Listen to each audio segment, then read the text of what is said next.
राम राम जी सभी भाइयों को। मेरा नाम अभिषु है जी। और जैसे कि मेरे यूट्यूब चैनल का नाम है कॉमन टॉक्स, तो मैं यही कॉमन ही बातें शेयर करना चाहूँगा आपके समक्ष, जो कि मेरे विचार है। मुझे नहीं लगता आप इससे सहमत है या आपको अच्छे लगेंगे, लेकिन मेरे विचार है, मैं इनको आपके समक्ष रखना चाहता हूँ। बस यही मेरी एक जिज्ञासा है छोटी सी। तो इसलिए मैंने ये यूट्यूब चैनल बनाया, ताकि जो कहीं ना कहीं मुझे लगता है कि ये विचारों को सबके सामने रखना चाहिए, और ये विचार आगे आने चाहिए, और हमें इन सब चीज़ों के बारे में सोचना चाहिए, ताकि हमारा आने वाला भविष्य कुछ बेहतर हो, कुछ अच्छा हो। तो उस विषय में कुछ मेरे विचार हैं। जैसा कि आप सभी जानते हैं कि कोरोना वायरस महामारी, वैश्विक महामारी पूरी दुनिया में आज के समय चली हुई है, और उसने अपना बहुत ही प्रकोप मचाया हुआ है, एक महासंकट के रूप में आया हुआ है ये।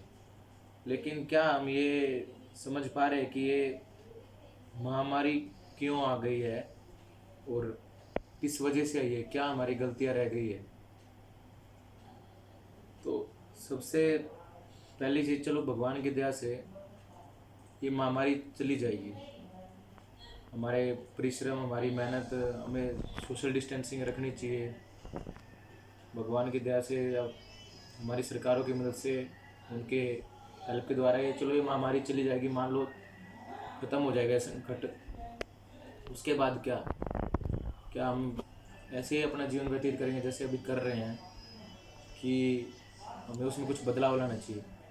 उस विषय के ऊपर मेरे कुछ विचार है, वो मैं आप सबके समक्ष रखना चाहता हूँ। पहली चीज़ तो भाइयों कि आज हमारे देश की जनसंख्या 130 करोड़ से भी ऊपर जा चुकी है। अब ये एक अंदाज़ा क्या पता इससे ज़्यादा भी हो, फिलहाल 137 करोड़ के लगभग। और देश में बेरोजगार बहुत है, युवाओं को नौकरी नहीं मिल रही है। हम कठिन परिश्रम कर रहे हैं, उसके बावजूद हमें नौकरियां नहीं मिल रही है। तो सरकारों को पहला काम ये करना चाहिए कि हमें जनसंख्या नियंत्रण के ऊपर काम करना चाहिए, जो कि आज के समय की सबसे बड़ी ज़रूरत है, और सबसे बड़ी आज के समय का एक ज़रूरत है ये। जनसंख्या नियंत्रण आज से, अभी से ही लागू हो जानी चाहिए, अगर सही मायने में हम देश के भविष्य के बारे में सोच रहे हैं, कुछ हमें और नहीं देखना है। तो इससे काफ़ी कुछ चीज़ें में बदलाव आएगा। बेरोजगारी में कम हो गई, लोगों के पास साधन अच्छे होंगे, देश के ऊपर जो इतना भार है वो कम होगा, भुखमरी हमारी कम होगी। तो बहुत सी चीज़ों में इसका फ़र्क पड़ेगा। अभी मैं इतना संक्षेप में नहीं जा रहा हूँ, मैं सिर्फ आप सबके सामने जो कुछ मोटे मोटे विचार है वही बता रहा हूँ, कि बाद में कभी किसी और वीडियो में संक्षेप में बात करेंगे कि कैसे हमें क्या करना चाहिए। दूसरी चीज़ भाइयों कि आज के टाइम में ये हो गया कि भाईचारा नाम की कोई चीज़ ही नहीं रही है। भाई भाई का दुश्मन है, चाचा ताऊ के तो बात ही छोड़ दो, दोस्त दोस्त रहे ही नहीं है वो। बस अपना मतलब निकालने के लिए दुनिया आज के टाइम में लगी हुई है। तो आज से 10 साल पहले आप देख लो कि आप किसी से लिफ्ट मांग लो तो बंदा लिफ्ट दे ही देता था, 80% लिफ्ट दे ही देता था। लेकिन आज के समय में आप किसी से मांग लो तो मुझे नहीं लगता 1% भी कोई होगा जो रोक के आपको दे देगा।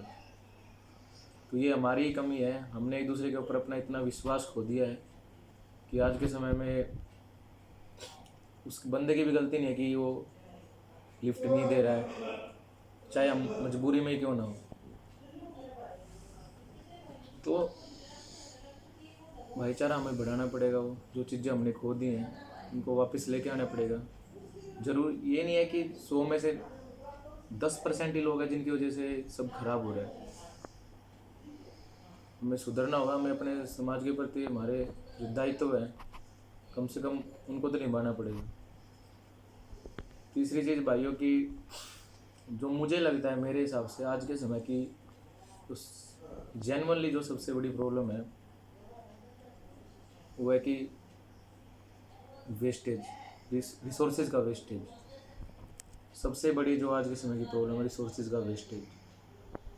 भी कितनी प्रकार की ऐसी चीज़ें हैं जिनके बगैर हम अपना जीवन यापन बहुत ही अच्छी तरह से कर सकते हैं और कर लेंगे, लेकिन नहीं।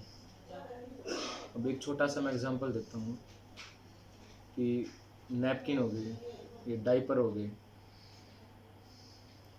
प्लास्टिक के कप हो गए, डिस्पोजेबल आइटम्स हो गई, इनके बगैर हम अपना जीवन यापन कर सकते हैं। स्टार्टिंग में थोड़ी दिक्कतें आएंगी, पहले भी इनके बगैर करते थे, आज भी कर सकते हैं। लेकिन ये ऐसी चीज़ें हैं, एक बार हम इनका यूज़ कर लेंगे तो ये डिग्रेड नहीं होती है इन्वायरमेंट में, सालों साल, सौ साल तक ये ऐसे ही रहती हैं।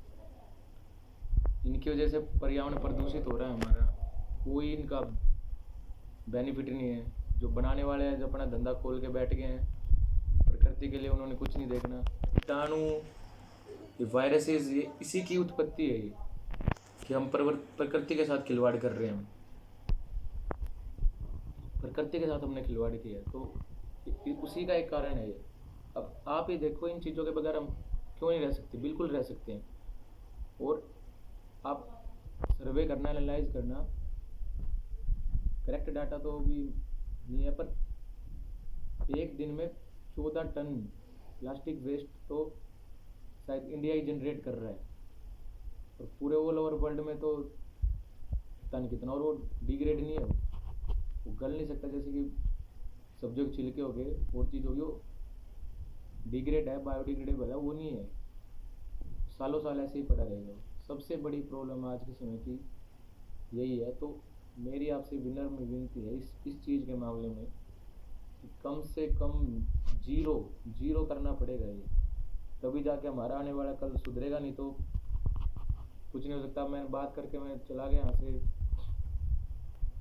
अपने आप से शुरुआत करनी पड़ेगी। कोई पैकेजिंग वाली चीज़ें इनके ऊपर प्रॉपर बैन करिए, नहीं तो बहुत दिक्कतें हैं। एक ही ग्रह है यार पूरे ब्रह्मांड में, उसकी हमने क्या दशा कर दी है। तो उन चीज़ों को समझो। इन चीज़ों के बगैर तो हम रह सकते हैं, लेकिन अगर ये हमारी धरती माँ नष्ट होगी तो इसके बगैर किसी का वजूद नहीं है, कोई नहीं रह सकता। तो ये 2-3 बातें थी जो मैं आपके साथ शेयर करना चाहता था।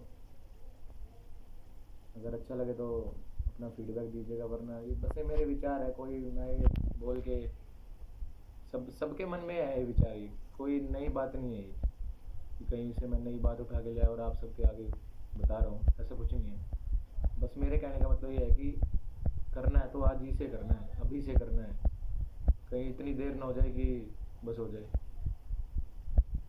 किसी के भरोसे नहीं रहना कि वो आके करके दे के जाएगा, हमें ही करना है, कोई नहीं आने वाला भाई, ना कोई ऊपर से फरिश्ता आएगा ना कोई आएगा, हमें ही करना, हमें ही सुधारना है, क्योंकि हमने ही बिगाड़ा है ये। तो कोई फरिश्ते के इंतज़ार में मत रहो, हमने बिगाड़ा तो हमें ही सुधारना है, यही बात है।